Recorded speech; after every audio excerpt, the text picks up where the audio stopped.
Бүгін президенттің Ысык-Көл облысындағы қарым құқықты өкілі Мирбек Кожоев Корея өлкөсүнөн келген өкүлдөрдү кабыл алды. Эки тараптуу жолугушуунун жүрүшүндө эки өлкө ортосундагы кызматташтык талкууланды. Корея өлкөсү тарабынан Ысык-Көл облусунда бир нече долбоорлор ишке ашууда.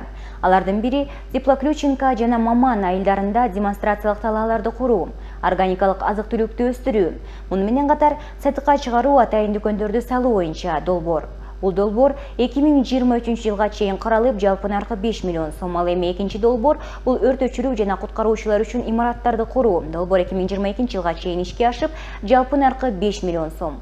Кыргыз-Корея кызматташтыгынын 30 жылдыгына карата дагы бир катар иштер аткарылаарын кошумчалашты.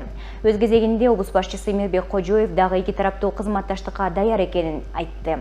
Ысык-Көл туризмдин мекени экенин белгилеп, алдыда туристтерди Ысык-Көлгө тартууга Корея-Кыргызстан аба каттамы ишке кирери тууралуу дагы сөз болду. Белгилей кетсек, Корея өлкөсүнүн Койка-Көл облусунда дыйкан, фермерлер менен иш алып барып келет. Бул үчүн атайын пилоттук аймактарды дагы тандап алышкан. Мындан сырткары Хансом фирмалары менен дагы макулдашуулар бар. Бир топ экен, эми анын баарын санабай эле коеюн. Мен акыркыларын айтайын деп атам. Кечээ эле мен ошо Хансом фирмасынын өкүлдөрү менен дагы жолугушуум болду.